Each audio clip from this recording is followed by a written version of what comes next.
Bab 39. Setengah jam perjalanan, Clara sudah sampai di rumah ibunya. Ia melangkah masuk dengan langkah gontai. Saat mendapati ibunya ia langsung memeluk. Clara kangen ibu, tururnya. Ibu juga kangen banget sama kamu, sehat kan nak? Cucu ibu sehat. Sambil memegang perut Clara, ibu melihat ke belakang. Kenapa tidak ada yang menyusul? Biasanya beberapa saat setelah Clara masuk, ada Brian di belakangnya. Tapi kali ini berbeda. Sehat ibu? Alhamdulillah, jawabnya. Menantu ganteng ibu mana? Kamu sendiri. Ibu mengerutkan dahinya. Melirik sedikit keluar, tidak terparkir mobil yang ia kenal di halaman. Clara sendiri bu, Bang Brian lagi banyak kerjaan, dan harus selesai besok pagi. Nanti kalau sempat nyusul kok. Oh iya bu, Clara nginap di sini ya. Clara menjawab sambil berjalan ke arah dapur. Terpaksa ia berbohong dan tak punya keberanian bertatapan dengan ibu kala mengatakan itu. Oh gitu, ya ibu dengan senang hati kalau kamu mau nginap di sini. Tapi gimana dengan suami kamu, apa dia ngizinin? Clara mengangguk pelan, lalu duduk di kursi makan. Ya udah kita makan ya, ibu baru selesai masak. Ibu mengambilkan piring untuk Clara. Makan yang banyak, ini sayur kesukaan kamu. Iya bu, ayah mana? Ayah, biasalah ke masjid ini kan udah masuk waktu zuhur. Tak lama kemudian, ponsel Clara yang masih berada di dalam tasnya bergetar. Ia segera meraih ponselnya menaruh harapan jika itu adalah dari suami yang sedang mengkhawatirkan dirinya. Tapi ternyata dugaannya salah. Clara maaf baru balas, aku baru aja selesai take foto prewed. Gimana kalau besok aja kamu ke rumah? Ternyata bukan dari Brian, Vania lah yang membalas pesan. Selesai makan siang, Clara langsung berwudu untuk sholat zuhur, dan masuk ke dalam kamarnya. Setelah selesai sholat Clara kembali menumpahkan air matanya, masih di atas sajadah. Ia pun tak tahu sebenarnya apa yang ia tangisi. Dan siapa yang salah dalam masalah ini. Wanita itu merenungi apa yang terjadi hari ini. Sungguh kata-kata Brian begitu membuatnya terpukul. Gara-gara kamu selalu ungkit masa lalu abang, jadinya teringat lagi kan sama masa-masa itu. Harusnya lupa, tapi kamunya yang malah mengingatkan. Oh ternyata Brian selalu emosi jika disinggung soal masa lalunya.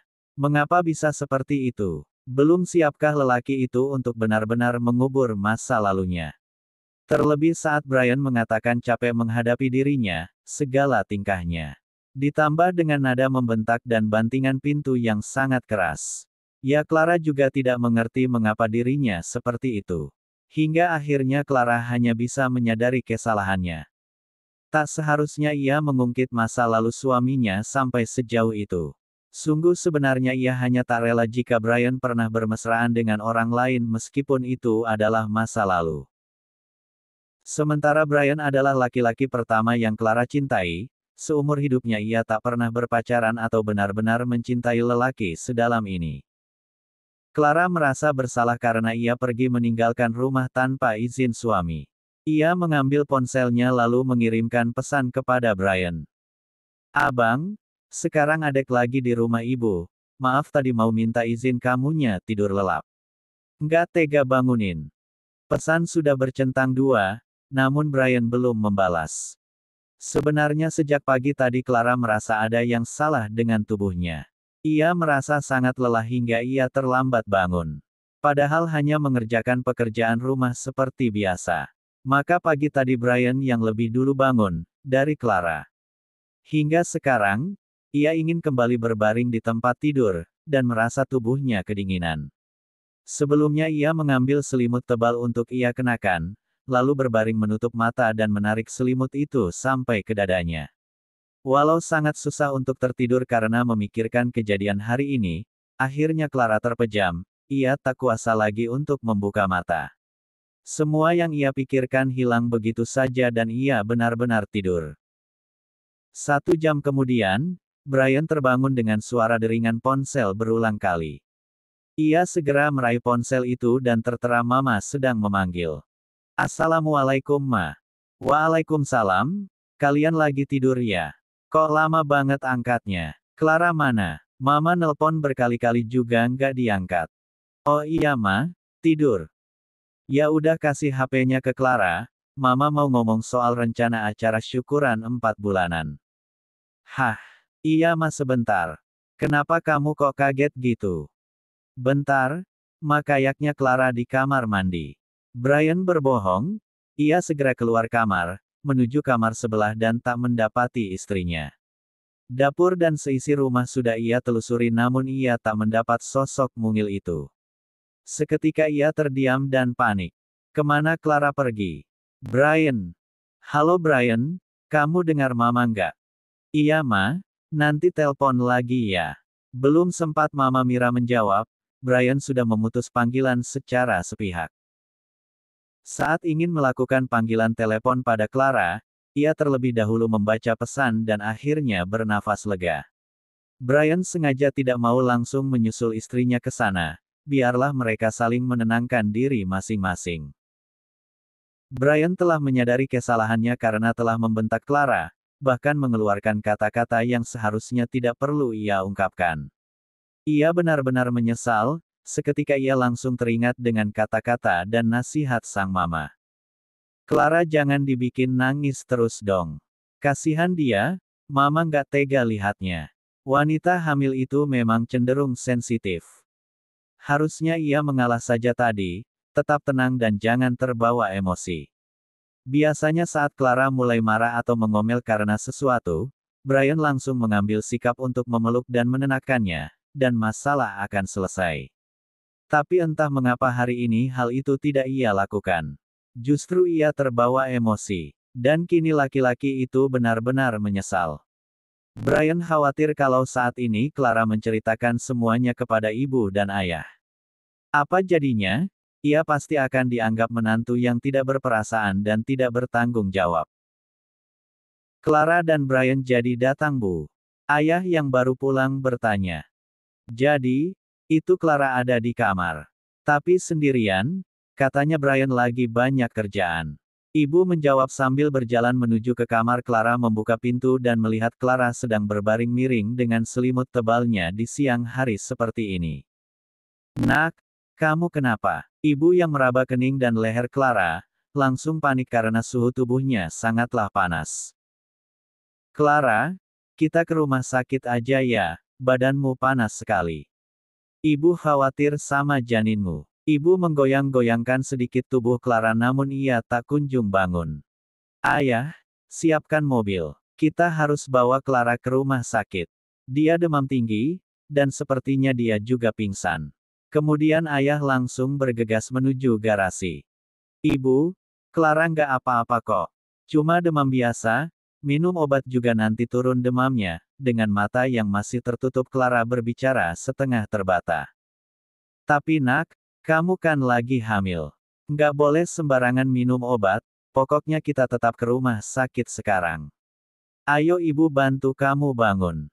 Ini pegang HP kamu. Ibu menuntun Clara untuk duduk dan berdiri, kemudian berjalan langkah demi langkah. Kepalanya terasa sangat berat dan pusing. Dalam pandangan Clara semuanya seperti berputar. Dalam perjalanan ke rumah sakit, Clara dan ibu duduk di kursi belakang. Ia bersandar pada bahu ibu. Ibu kabari Brian ya. Nggak usah Bu, nanti aja. Clara langsung mencegat dan mengambil ponselnya yang berada di tangan ibu. Loh, kenapa? Dia harus tahu dong kondisi kamu, ada apa sebenarnya? Apa kalian bertengkar? Clara tak menjawab lagi, ia tak kuasa untuk menjawab. Ia memilih memejamkan matanya karena tak sanggup untuk membuka mata, rasanya pusing dan mual sekali. Melihat respon anaknya yang seperti itu, ibu yakin bahwa telah terjadi sesuatu di antara mereka. Ibu memilih diam dan tidak mau memaksa Clara menceritakan sekarang. Terlebih kondisinya sedang tidak baik, bertanya itu sekarang akan membuat kondisinya semakin memburuk. Clara sudah berbaring di ranjang rumah sakit, di IGD. Di sana dokter telah memeriksanya. Bagaimana keadaannya dokter? Tanya ibu. Dia demam tinggi? Untunglah segera dibawa ke sini, dan harus segera dirawat mengingat pasien sedang hamil. Karena berbahaya jika ibu hamil mengalami demam tinggi akan berdampak pada janin. Perawat langsung memasangkan infus di tangan Clara dengan memberikan cairan paracetamol penurun demam. Tidak mau berlarut-larut, ibu langsung menjauh sedikit dari Clara dan memberitahu Brian jika istrinya sekarang sedang dirawat di rumah sakit. Sudah beberapa kali melakukan panggilan melalui ponsel Clara, Brian tidak menjawab. Membuat ibu semakin yakin jika mereka memang sedang bertengkar. Ibu, Clara memanggil, kala curiga ibu sedang menelepon melalui ponselnya. Ya nak, nih HP kamu. Sambil menyerahkan ponsel ke Clara. Ibu pasti telepon Bang Brian ya. Diangkat nggak? Ibu menggeleng, Clara sudah pasrah. Mungkin Brian benar-benar sudah capek dan malas menghadapinya hingga pesan dan panggilan teleponnya pun Brian abaikan. Saat itu, Clara ingin sekali menangis lagi, tapi sebisa mungkin ia tahan. Ia terus menampilkan senyum palsu setiap kali berbicara dengan ibunya. Sebenarnya ada apa nak? Boleh kan ibu bertanya? Ibu yang sejak tadi sangat penasaran, akhirnya bertanya dengan hati-hati. Oh nggak ada apa-apa kok bu, jadi tadi itu Clara cuma kesal sama Bang Brian. Karena hari Minggu gini masih aja ngurusin kerjaan. Lagi-lagi Clara berbohong. Tidak mungkin ia jujur tentang penyebab pertengkaran mereka. Terlebih ada kaitannya dengan Tisya. Clara juga sebenarnya tak mau terus-terusan membahas soal masa lalu Brian. Tapi entah kenapa ada saja benda yang Clara temukan berkaitan dengan perempuan itu. Hingga membuatnya terpancing. Benar hanya itu? Tanya ibu yang terlihat tak yakin. Clara mengangguk, tak mau memperpanjang pembahasan. Setelah menunggu sekitar setengah jam, Clara sudah dipindahkan dari IGD ke ruang rawat. Ia terbaring lemah di ranjang dengan infus yang masih terpasang di tangannya.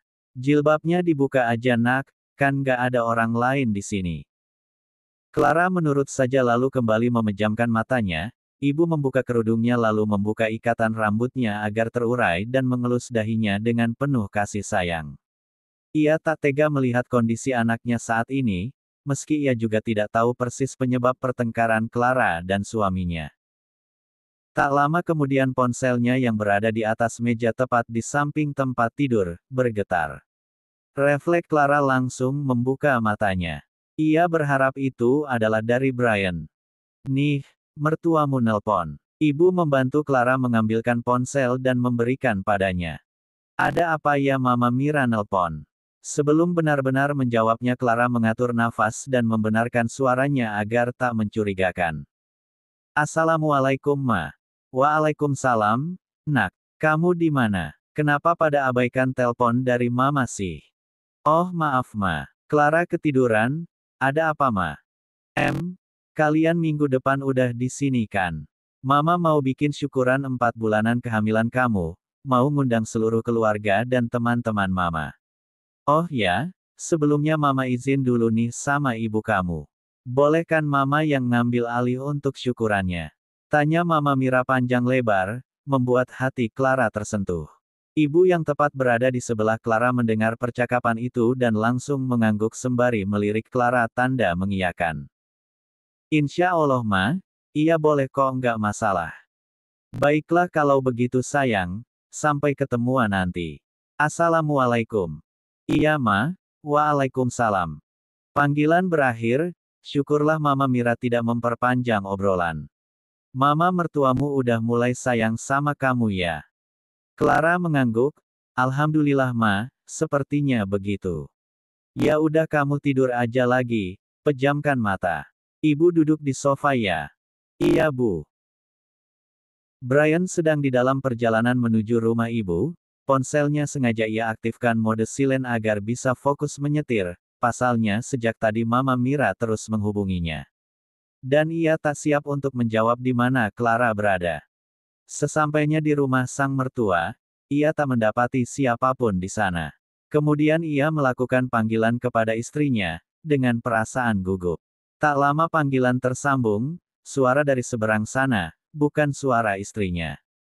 Ya ibu, waalaikumsalam. Kamu kemana aja? Clara dirawat di rumah sakit sekarang. Dia demam tinggi. Di rumah sakit. Di rumah sakit mana, Bu? Rumah sakit Harapan Ibu dan Anak, gedung VIP ruang mawar. Brian langsung memutus panggilan, dan melajukan mobilnya dengan cepat menuju rumah sakit tempat istrinya dirawat. Ia tak menyangka akan berakhir seperti ini. Air matanya hampir menetes disertai penyesalan atas tindakannya hari ini terhadap Clara. Jika ia lebih sabar, mungkin tidak akan seperti ini. Sepanjang perjalanan ia terus berdoa dan berharap semoga Clara dan anak dalam kandungannya baik-baik saja. Ia bersumpah tidak akan memaafkan dirinya sendiri jika terjadi hal buruk dengan istri dan anaknya. Sayang, kenapa sampai begini?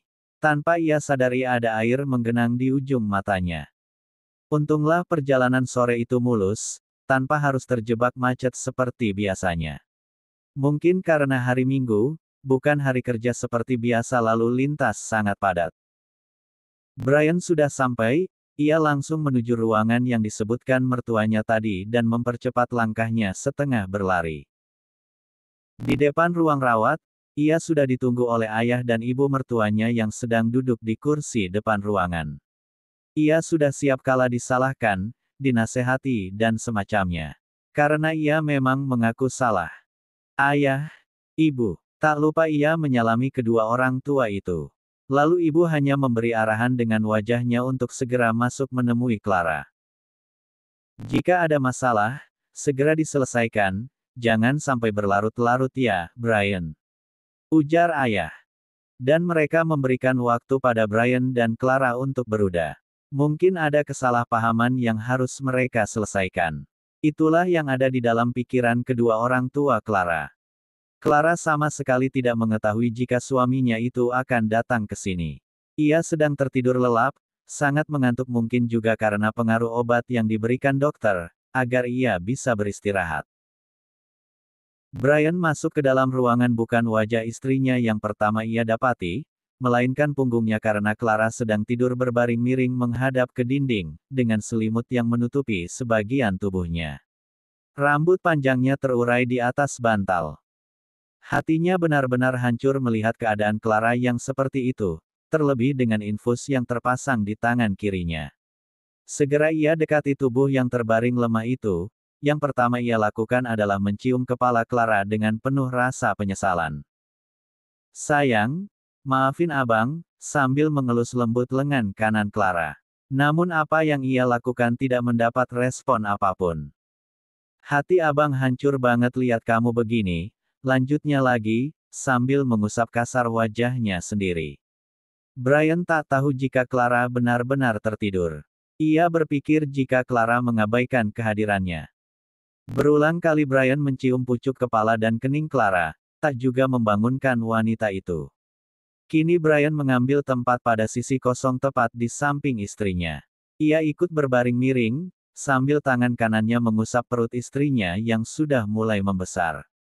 Berulang kali juga ia mengatakan maaf di dalam hatinya kepada dua nyawa yang sangat ia cintai itu.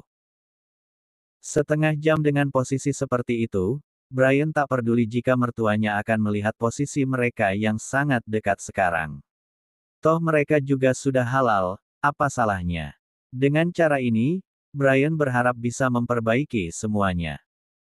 Ia berjanji pada dirinya sendiri, sudah cukup setelah kejadian ini. Tidak boleh dan tidak akan terulang lagi hal-hal seperti ini. Sebenarnya ia juga bukan tipe lelaki yang mudah marah, atau semacamnya. Tapi ia juga tak mengerti mengapa setiap hal yang berkaitan dengan Tisya membuat hatinya membuncah. Abang gak ngangka akan jadi seperti ini, semoga kamu dan dia baik-baik aja. Abang menyesal. Brian berbisik tepat di telinga Clara. Clara mendengar namun ia tak bisa membedakan antara nyata dan halusinasinya karena memang saat ini Clara setengah tersadar. Sangat sulit untuk membuka mata. Namun beberapa saat kemudian ia meyakini bahwa ini nyata kala merasakan sentuhan-sentuhan tepat di perutnya. Abang, ujarnya dengan mata yang masih tertutup. Iya sayang, ini abang. Brian tersenyum lega akhirnya Clara memberi respon. Perlahan ia membuka matanya meski belum sepenuhnya, dengan susah payah ia berbalik menghadap suaminya. Maaf ya kalau selama ini adek selalu nyusahin kamu, maaf juga nggak bisa menjaga diri sampai harus seperti ini, ucap Clara lirih. Abang yang seharusnya minta maaf, ini semua salah abang. Brian mengambil tangan kanan Clara yang pergelangannya diberi gelang pasien dengan nama Clara Octavia. C kemudian mengecupnya tangan itu. Kini posisinya sudah duduk di tepi ranjang. Clara tidak menjawab apapun lagi, ia hanya tersenyum dalam keadaan yang sangat lemah.